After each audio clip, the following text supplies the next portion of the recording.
ETV YouTube ఛానల్స్లో మీ వ్యాపార ప్రకటనల కోసం ఈ నంబర్కి కాల్ చేయండి. రాబోయి చందమామ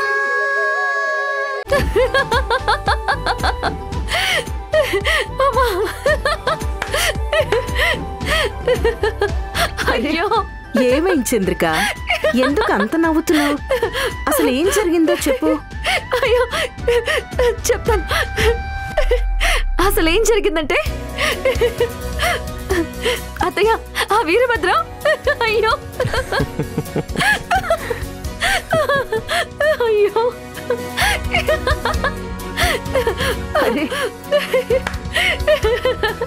చంద్రిక, ఏం జరిగిందో చెప్పకుండా నీలో నవ్వుకుంటే ఎలా చెప్పు? అది కాదండి, ఆ వీరభద్రం అయ్యో. ఇదిగో ముందు నువ్వు పూర్తిగా నవ్వేసి ఆ తర్వాత చెప్పు. ఏం లేదండి, ఆ వీరభద్రం సిద్ధుని చితక్కొట్టాడు. ఎందుకు? అసలే మౌనికని అంటే నన్ను కిడ్నాప్ చేసి తీసుకుపోయింది ఎవరో తెలియక లక్ష్మి గారు బాగా కోపంలో ఉంటే ఆ సిద్ధు వచ్చి మీకు నాకు మధ్య ఏదో ఉంది, నేను మీతో తిరుగుతున్నాను అని చెప్పి లక్ష్మి గారి దగ్గర నన్ను ఇరికించాలి అని ప్లాన్ చేశాడు. ఆవిడకి కోపం వచ్చి 4 తిట్టింది. అంతటితో అయినా ఆగాడా అంటే అది లేదు. ఇంకా రెచ్చిపోయి లక్ష్మి గారికి బాగా కోపం వచ్చేలా నన్ను పట్టుకొని నానా మాటలు అన్నాడు. పాపం, వాడి పాయింట్ ఆఫ్ వ్యూలో వాడు చెప్పింది నిజమే కదా. మరి ఆ మౌనిక వాడి చేత తాళి కట్టించుకుని భార్య అయింది. అందుకే కోపం వచ్చి కంప్లైంట్ చేశాడు. మరి వాడి భార్య ఇంకొకరితో తిరిగితే కోపం రాదా? అలా అనుకుంటే మరి వాడు చంద్రికని చాలాసార్లు ఇబ్బంది పెట్టేలా బిహేవ్ చేశాడు. వాడి దృష్టిలో తను కౌశిక్ భార్య కాదా? మరి తననెలా చూడాలమ్మా?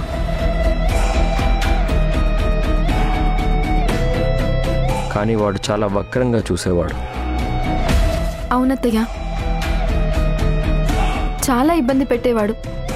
అందుకే వాణ్ణి ఆ వీరభద్రం పట్టుకుని చితక్ కొట్టినా నాకు బాధ అనిపించలేదు. వాడి భార్య ఇంకొకరితో మాట్లాడితే తప్పు, మరి వాడు మాత్రం ఇంకొకరి భార్యతో హద్దులు దాటి ప్రవర్తిస్తాడా రాస్కెల్.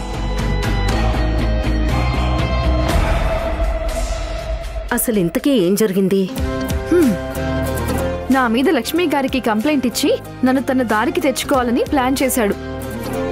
కానీ అంతలో వాడి కర్మ కాలి వీరభద్రం వచ్చి మొత్తం విన్నాడు. ఆ తర్వాత సిద్ధు ఉన్న రూమ్ లోకి వెళ్లి వాడికి కోటింగ్ ఇచ్చాడు చూడండి.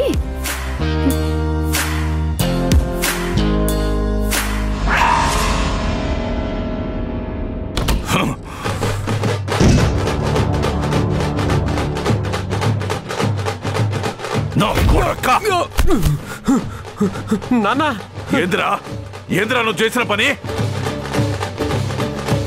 వద్దురా వద్దురా అంటుంటే వినకుండా పోయి లచ్చమ్మ కాడ షాడీలు చెప్తా ఉండవరా నా కొడక్క.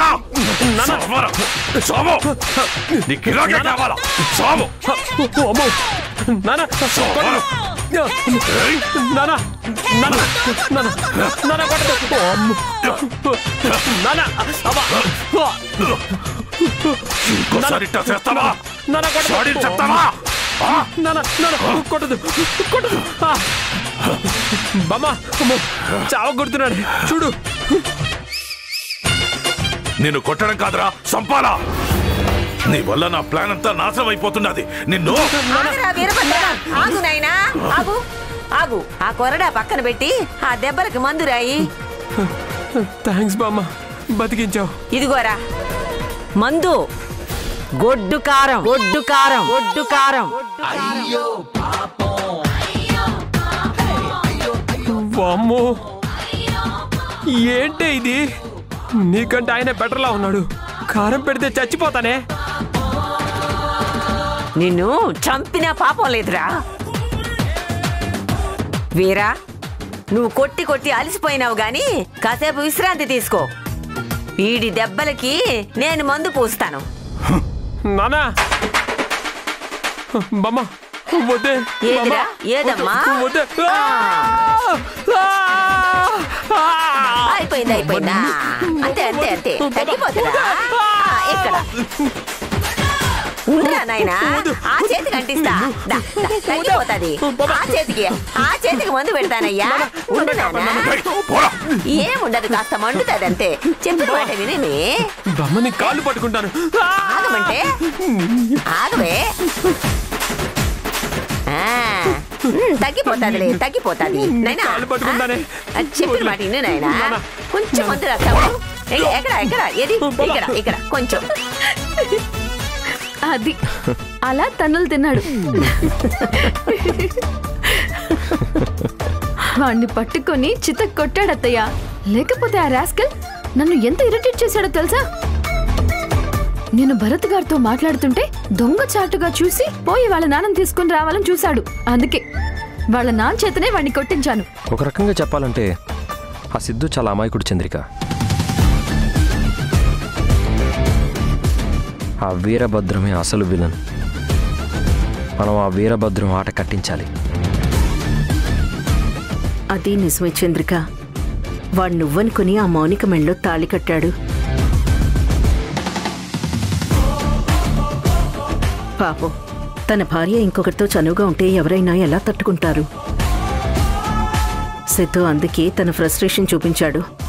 ఆ సిద్ధుని అడ్డం పెట్టుకుని ఆస్తి కోసం అడ్డమైన పనులన్నీ చేశాడు కదా అత్తయ్య.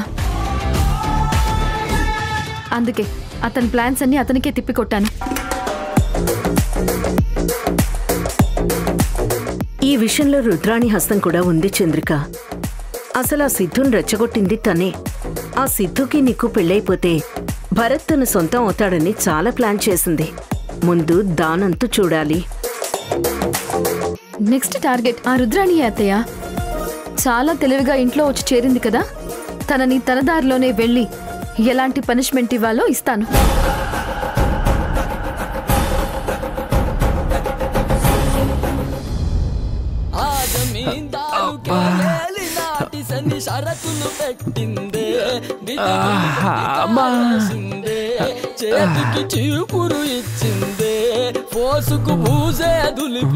అర్రే, సిగరెట్ ఎందుకు పడేసా సిద్ధు?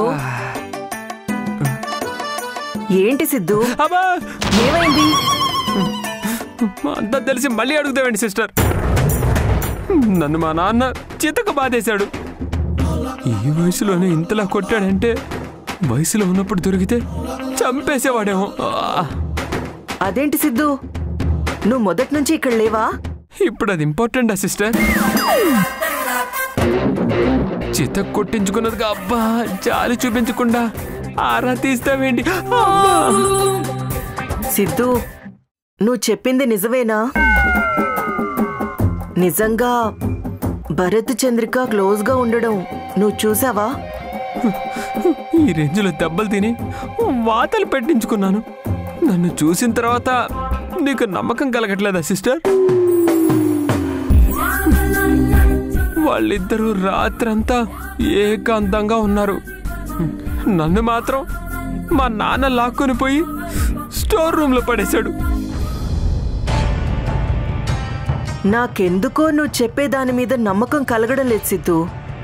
ఎందుకంటే చంద్రిక భరత్ని ఎప్పుడో మర్చిపోయింది. ఆ రోజు భరత్ని నీ కళ్ళ ముందే ఎలా మాట్లాడిందో చూసావు కదా. నిజంగా భరత్ మీద తనకి మనసుంటే నీ చేత ఎలా తాళి కట్టించుకుంటుంది? ఇలాంటి లాజిక్ దొరకని ప్రశ్నలు నేను చాలానే వేసుకున్నాను సిస్టర్, కానీ ఎక్కడ నాకు సమాధానం దొరకలేదు.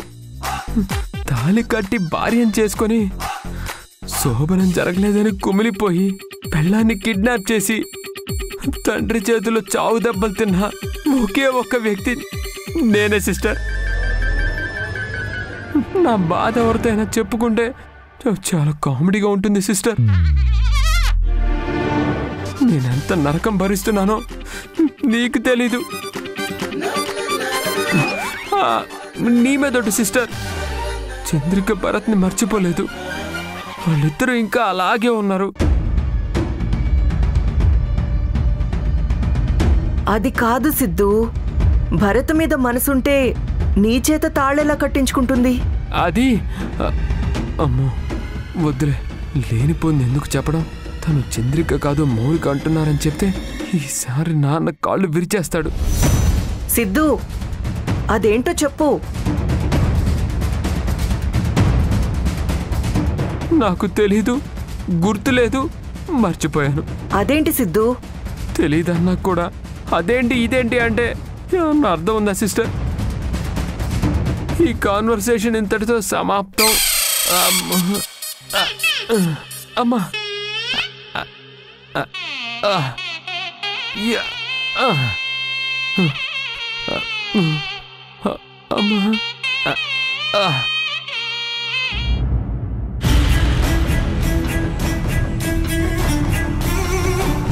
చంద్రిక భరత్ని కాదనుకుంది కదా, మళ్ళీ ఎందుకు కలుస్తుంది? మనసు మార్చుకుందా?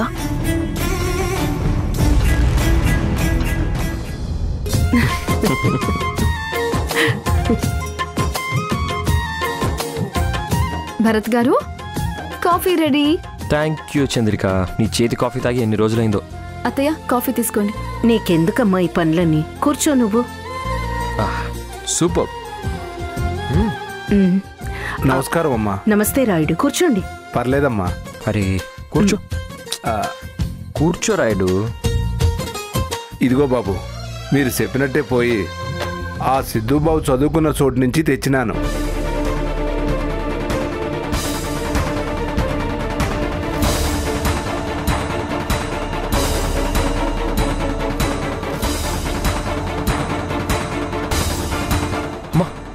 ఇది చూడు, సిద్ధు సన్ ఆఫ్ వీరభద్రం అని స్టడీ సర్టిఫికేట్స్లో చాలా క్లారిటీగా ఉంది.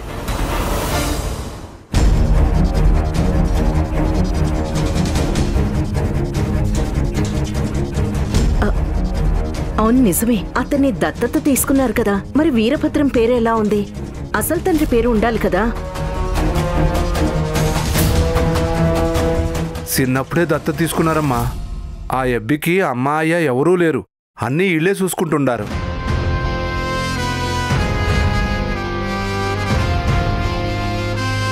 చిన్నప్పటి నుంచి చదివించింది వీరభద్రం గారే. అదేంటి అలా అయితే? మరి తల్లి పేరు లక్ష్మి అని ఉండాలి కదా. మరేంటి ఇక్కడ మంగమ్మ అని ఉంది?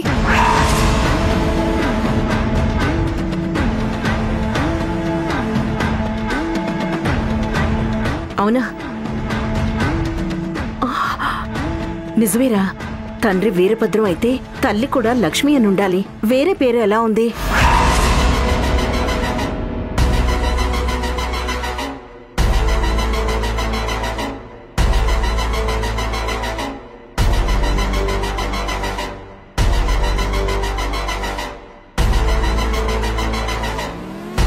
రాయుడు, సిద్ధు గురించి నీకు తెలిసిందంతా చెప్పు.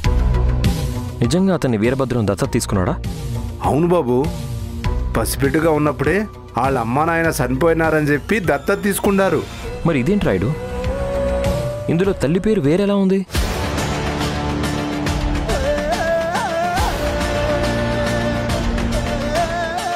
నువ్వు ఒక పని చేయి రాయుడు, అసలు ఈవిడ ఎవరో ఏంటో తెలుసుకో.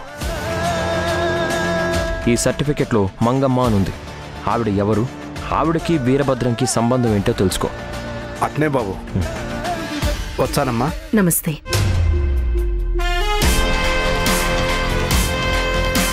ఇదంతా చూస్తుంటే ఏదో తేడాగా ఉంది భరత్ గారు. సర్టిఫికెట్ ప్రకారం వీరభద్రంకి ఎవరో మంగమ్మ అనే ఆవిడకి సిద్ధు పుట్టాడు. మరి లక్ష్మి గారెవరు? ఆయన భార్య కాదా? సిద్ధుని చిన్నతనంలోని దత్తత తీసుకుంటే సర్టిఫికెట్స్ లో ఖచ్చితంగా లక్ష్మి పేరే ఉండాలి. మరెందుకు లేదు? అసలు ఇంతకాలం ఆవిడికి ఈ విషయం తెలియకుండా ఎలా ఉంది?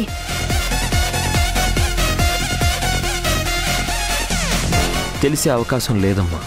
ఎందుకంటే లక్ష్మి గారికి చదువు రాదు. అందుకే ఆవిడ ఇలాంటివి పెద్దగా పట్టించుకోదు. అన్ని విషయాలు వీరభద్రమే మేనేజ్ చేస్తాడు. మరైతే కౌశిక్ ఎవరండి? లక్ష్మి గారి కొడుకే కదా. అంటే వీరభద్రానికి కూడా కొడుకే కదా.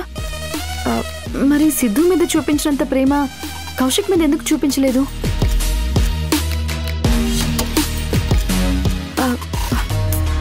అసలు కౌశిక్ ఎలా చనిపోయాడు అనేది ఇంకా సస్పెన్స్ లానే ఉంది.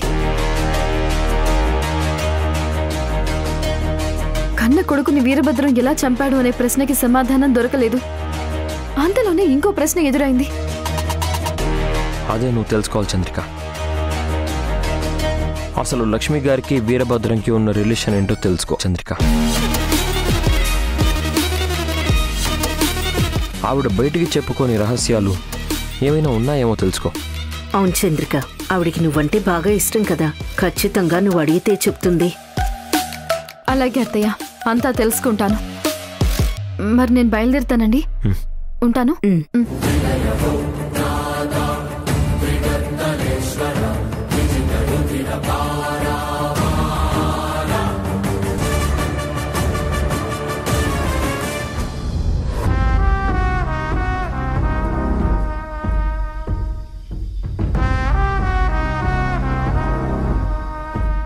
చంద్రిక, ఒకసారి నీతో మాట్లాడాలి. ఇట్రా.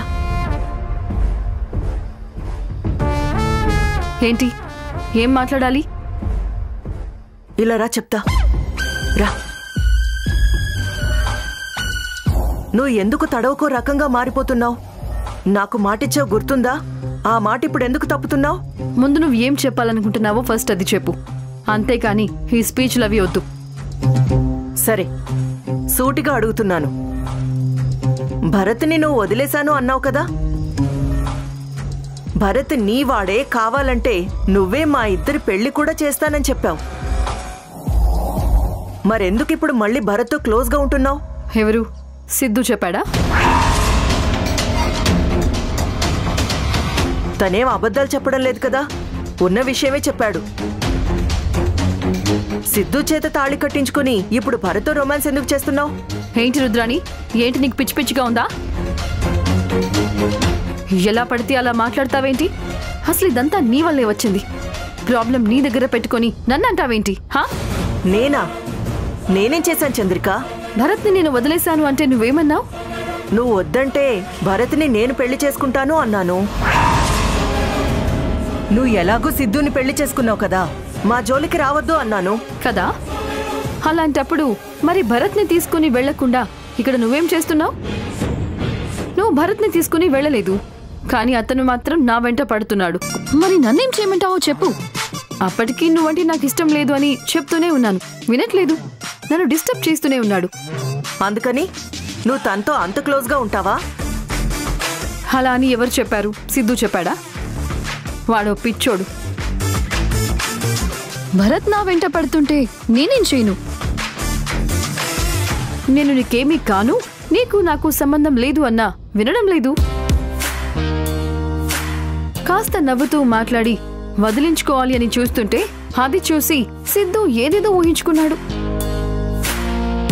నేను అప్పటికి రుద్రాణి నీకోసం పడిగాపులు కాస్తోంది, నీకోసం ఉన్న ఉద్యోగం కూడా వదులుకొని గబ్బిలంలా ఇక్కడే వేలాడుతూ ఉందని కూడా చెప్పాను. కానీ వింటేగా. నేనేదో సర్ది చెప్దామని చూస్తుంటే మధ్యలో ఈ సిద్ధు ఒకడు అనవసరంగా చిన్నదాన్ని పెద్ద ఇష్యూ చేశాడు.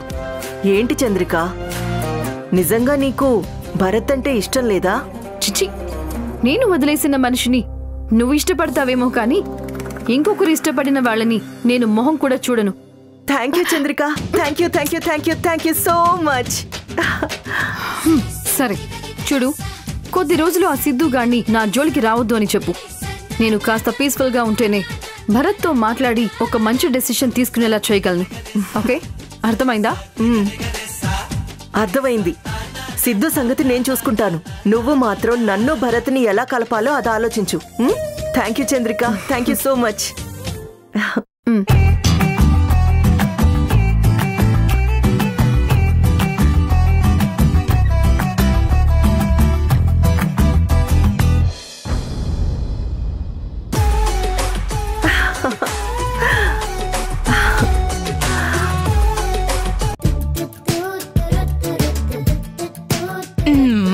కన్నా బంగారం, చూడు చూడు, బొమ్మ చూడు. హాయ్ అత్తయ్య, మీకు పాప అంటే చాలా ఇష్టం కదా? నాకేదైనా సంతోషం మిగిలినది అంటే అది ఇదిగో ఈ బిడ్డలోనే అమ్మా. అత్తయ్య, మిమ్మల్ని ఒకటి అడుగుతాను, నిజం చెప్తారా? ఏందమ్మే, నీకు అబద్ధం చెప్పాల్సిన అవసరం ఏముండదు, చెప్పు. అడుగమ్మే, చెప్తాను. మామయ్య గారు మీతో ఎలా ఉండేవారు అత్తయ్య? అదేందమ్మి అట్ట అడిగావు? అంటే అదేం లేదు, కౌశిక్ కూడా చాలా విషయాలు నా దగ్గర దాచేవాడు. అలాగే మావయ్య గారు కూడా మీ దగ్గర ఏమైనా దాస్తాడేమోనని అడిగాను. అట్లాంటిదేం లేదమ్మి. మీ మామయ్య చాలా మంచి మనిషి. నేను కష్టంలో ఉన్నప్పుడు నా పాలిట దేవుళ్ళ వచ్చి ఆదుకుంటారు. ఇన్నేళ్లలో మీకెప్పుడూ ఆయన మీద ఎలాంటి అనుమానం కానీ, ఎప్పుడైనా మీకు అబద్ధం చెప్తున్నారేమో అనే డౌట్ కానీ రాలేదా? అట్లాంటిదేం లేదమ్మీ. అయినా నా కాడ ఆయన దాచటానికి ఏముంటాయి చెప్పు? మీ దగ్గర చాలా డ్రామాలు ఆడుతున్నాడు అత్తయ్య, అది మీకు అర్థం కావడం లేదు. సర్లేండి అత్తయ్య, ఆ విషయం గురించి ఇప్పుడు ఎందుకు, ఆ టాపిక్ వదిలేద్దాం. రుద్రాణి విషయం గురించి ఏమైనా ఆలోచించారా అత్తయ్య? రుద్రాణి గురించా? అంటే అత్తయ్య, మీరు మావయ్య గారు బాగున్నారు, నేను సిద్ధు బాగున్నాం, కానీ రుద్రాణి భరత్ గారి గురించి ఏమంటారు? అవునమ్మి, ఆ ఎమ్మిని భరత్ బాబు సరిగ్గా చూసుకోవటం లేదు. మనమే కూసోని ఓసారి భరత్ బాబుతో మాట్లాడాలా. ఆడదాని కంట్లో కన్నీళ్లు రాకుండా చూసుకోమని చెప్పాలా. మీరు మాట్లాడాల్సింది భరత్ గారితో కాదత్తయ్య, రుద్రాణితో. మీరొక్కసారి ఆలోచించండి. భార్య అంటే భర్త విషయంలో ఎలా ఉండాలి? మీరు మావయ్య గారితో ఎలా ఉంటారు, నేను ఎలా ఉంటాను? అదే రుద్రాణి ఎలా ఉంటుంది మీరే చెప్పండి. నిజమే అమ్మీ. భర్తకి కాఫీ ఇవ్వటం, భోజనం పెట్టడం, ఇల్లు తుడవడం, బాత్రూమ్స్ క్లీన్ చేయటం ఏమైనా చేస్తుందా? నిజమే అమ్మీ, నువ్వు చెప్పే ఒక్క లక్షణం తనకి లేదు. రేపటి నుంచి అన్ని పనులు చేయిస్తాను. రుద్రాణి, అయిపోయావు, నీకు కష్టాలు మొదలయ్యాయి.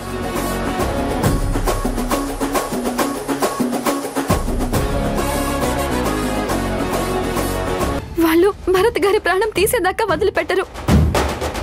మిమ్మల్ని పోలేరమ్మ గుడి పక్కన ఉండే అడవి కాడికి వచ్చేలా చేస్తాను, ఆడనే వేసేయమని చెప్పుండాడు బాబు. చంద్రిక చెప్పిన ప్లేస్కి నేను వెళ్ళాలి.